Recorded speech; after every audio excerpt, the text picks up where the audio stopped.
नमस्कार, जय हिंद साथियों। कैसे हैं आप सभी? उम्मीद करता हूँ आप सभी बहुत बढ़िया होंगे। प्यारे साथियों, आज का अपना टॉपिक बेहद ख़ास है क्योंकि आज मैं आपको एक बहुत अहम जानकारी देने वाला हूँ जो कि बहुत महत्वपूर्ण है आप सभी के लिए जानना। क्योंकि जब कोई भी घटना घटती है तो हम सभी के मन में एक आशंका सी बन जाता है, एक संदेह रहता है कि किस तरीके से कोई भी काम हुआ, मतलब कोई घटना जब घटी तो किस तरीके से घटी। उस घटना के बारे में ही मैं आपको बताने वाला हूँ। आप सभी को पता होगा कि पंजाब में और बिहार में और कई अन्य राज्यों में जो बाढ़ आई, उस बाढ़ से खेती नष्ट हो गई।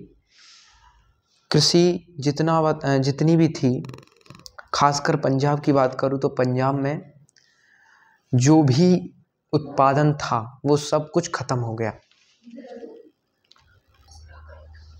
हाँ तो साथियों, जिस तरीके से बाढ़ से बहुत से किसान, वहाँ की जितनी आबादी थी पंजाब की, वो पूरी नष्ट हो गई। अब हमारे सभी के ध्यान में एक प्रश्न आता है कि ऐसा क्यों हुआ? जो बाढ़ आई उसके आने का क्या कारण था? कैसे बाढ़ आ गई? जो पंजाब में किसानों का नुकसान हुआ वो कैसे हुआ, उसके बारे में पूरा बताने वाला हूँ। तो शुरू करते हैं। अपने दोस्तों के साथ शेयर कर दें ताकि उनको भी ये बात पता चल जाए। तो चलिए शुरू करते हैं किस तरीके से सब हुआ। साथियों, ये पूरा का पूरा जल विद्युत संयंत्र किस तरीके से होता है इसकी वीडियो में डाल चुका हूँ, ठीक है। और अब मैं आपको ये बताने वाला हूँ कि यहीं से कैसे पंजाब और बिहार और कई अन्य राज्यों में बाढ़ आई। वो बिल्कुल इसी जो हाइड्रो पावर प्लांट है उसकी सहायता से बताऊंगा। ध्यान से समझना है। तो चलिए शुरुआत करते हैं। सबसे पहली बात मैं आपको बता दूं कि जो बांध लगते हैं, बांध कब लगाए जाते हैं? देखिए, बांध जब लगाए जाते हैं, जब कोई बनाया जाता है तो वो एक निश्चित स्थान पर बनाया जाता है। ये नहीं है कि कहीं भी हम अपने बांध बना दें, बांध लगा दें। होता ऐसा है कि जब बांध बनता है तो पानी को रोका जाता है।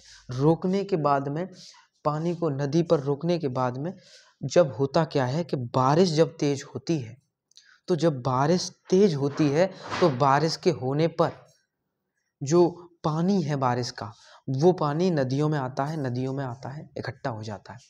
तो वो नदियों का पानी जो हमने रोक के रखा था, वही पानी जो है फिर वो उफान पर आ जाता है, यानी कि उसकी मात्रा जो है वो बढ़ जाती है, लेवल बढ़ जाता है। और जिस तरीके से उसकी मात्रा बढ़ जाती है तो मात्रा बढ़ने के साथ साथ फिर वो पानी अनकंट्रोल हो जाता है, यानी कि वो हम में से किसी के भी कब्जे में वो नहीं रहता। तो मैं आपको बता देता हूँ कि बांध के जल में पेड़ पौधे, हाँ ये है, बांधों का निर्माण कुछ सीमित क्षेत्रों में किया जाता है, ठीक है, क्योंकि इससे कभी कभी खेती फसलों के डूबने की बहुत ही ज़्यादा संभावना होती है। होता क्या है साथियों, इसी वजह से जो पंजाब में बाढ़ आई उसका यही कारण था कि बारिश बहुत अधिक हुई, बादल फट गया, एक तो पहली बात। और दूसरी बात, उसका कारण यही था कि बाढ़ आने का वहाँ पर जो है पानी की मात्रा बन गई, जब बढ़ गई तो बांध जब टूट गया, जब बांध पर पानी अनकंट्रोल हो गया, बांध बेकार हो गया, टूट गया, तो इससे क्या हुआ, वो सारा का सारा पानी किसानों के खेतों में आ गया, उनकी आबादी में जहाँ पर लोग रह रहे थे वहाँ पर आ गया। तो इसी तरीके से वहाँ पर पूरा किसानों का नुकसान हुआ, बहुत भारी नुकसान हुआ।